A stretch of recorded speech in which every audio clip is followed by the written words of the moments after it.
Welcome to this explainer. Today, we're going to objectively unpack the rapidly growing longevity market strictly by the numbers. There is a whole lot of noise out there right now about living forever, right? But we really want to cut through that hype and look at exactly what the data, the venture capital, and the regulatory shifts are actually telling us about the future of human health. Here is our agenda for today. First, defining the longevity market. Second, the innovations driving the sector. Third, the efficacy and cost debate. And fourth, what lies ahead. Let's jump right into Section 1, defining the longevity market, from biomarkers to biological age. Longevity isn't just some vague concept about living longer anymore. It's a highly active, operational medical sector. It encompasses concrete treatments for things like menopause and hormone replacement therapy. It includes the massive surge in weight loss drugs, specifically GLP-1s, which are now being studied for their long-term cardiovascular and anti-aging benefits. Crucially, this market is defined by rigorous biomarker testing and algorithms designed to calculate your actual biological age, rather than just your chronological age. The whole industry is really shifting from selling unverified supplements to providing a highly quantified, data-driven view of a patient's health span. And to truly grasp the financial scale of this space, the estimated market size sits at roughly $500 billion. Let that number sink in for a second. $500 billion. And this valuation isn't just coming from wealthy consumers paying out of pocket. It's because extending the health span, which is the number of years a person lives disease-free, and cutting long-term chronic healthcare costs is the one objective that all stakeholders, from patients to massive insurance payers, can actually agree on. It's absolutely a modern gold rush. Moving right along to Section 2, innovations driving the sector, and specifically, the rush of venture capital. The massive capital flowing into this sector proves that investors are seeing immediate value in comprehensive health data. Take Function Health, for example. They're a startup offering over 100 biomarker blood tests and concierge medicine, and they recently raised a $298 million Series B, reaching a $2.5 billion valuation. Then you have Neko Health, a full-body scanning company, which raised $260 million, hitting a $1.8 billion valuation. Prenuvo pocketed $120 million for their prophylactic MRI technology, and Superpower secured a $30 million Series A. This isn't speculative seed money we're talking about. These are massive, late-stage funding rounds for companies that are operating right now. But beyond the raw funding of scan and blood test companies, other major players are integrating directly into our daily lives. You've got wearables, like the smart ring maker Oura, most recently valued at $11 billion, heavily involved in real-time health tracking.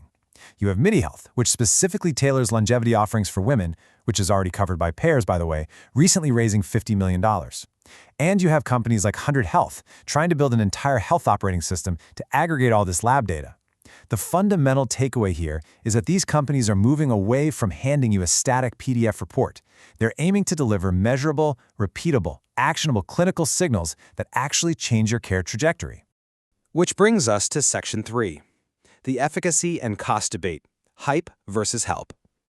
There is a really interesting quote from venture capitalist Morgan Cheatham, the head of healthcare at Brayer Capital, that perfectly encapsulates the skepticism in this space. He highlights the concern that full-body scans might just induce what he calls VIP syndrome. The core medical concern here is that more information doesn't automatically equal a better outcome. These pricey, out-of-pocket scans don't definitively diagnose anything. They just flag anomalies. And those anomalies then require traditional doctors to order more confirmatory testing, like biopsies or localized imaging. That can severely strain an already overstressed, understaffed traditional healthcare system, often for zero clinical benefit.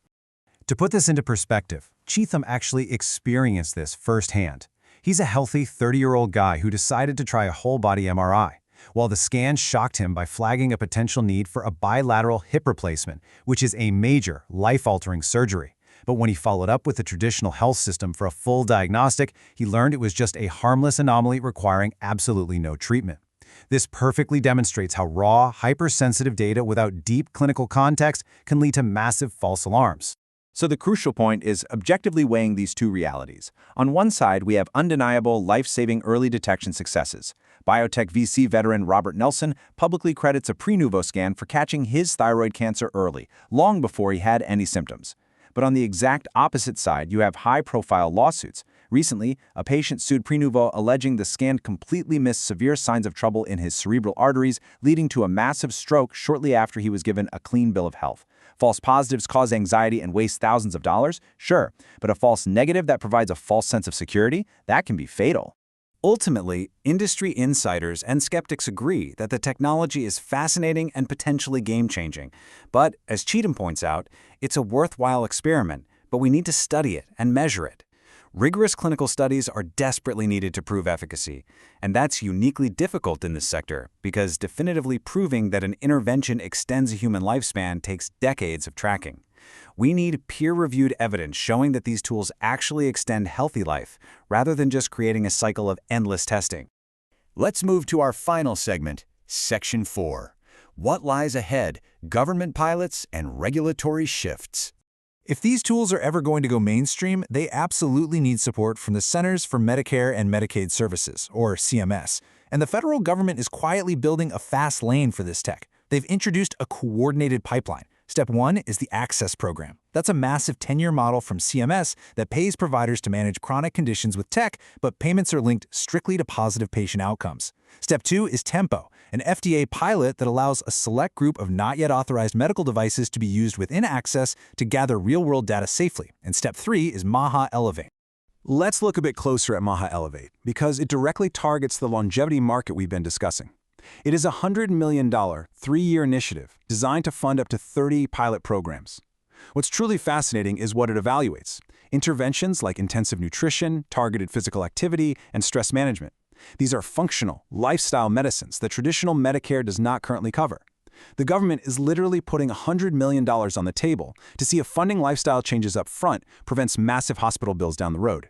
However, the digital health sector must still overcome massive hurdles to actually capitalize on these government pilots. Investors are looking to 2026 as a breakout year, but there are major unanswered questions. We don't yet know the exact CMS fee schedules, meaning we don't know how much these companies will actually get paid by the government. Startups also struggle with incredibly high consumer acquisition costs and massive customer churn because, let's face it, expensive health subscriptions are often the first thing consumers cancel in a tough economy. And above all, programs like Access demand that companies continuously prove positive patient outcomes to get paid, which is incredibly difficult to track reliably outside of a strict clinical setting. Which leaves us with this final thought. As hundreds of millions of venture capital dollars pour in, and as the government lays down tracks with new pilot programs, the industry stands at a crossroads. Will these highly advanced, data-driven longevity tools fundamentally reshape public healthcare and become standard infrastructure for everyone? Or will the high costs and clinical uncertainties mean they remain a concierge luxury for those who can afford to pay out of pocket? It's a $500 billion question, and the data gathered in the next few years will give us the answer. Thank you for joining me for this explainer. Keep questioning the data, and we'll see you next time.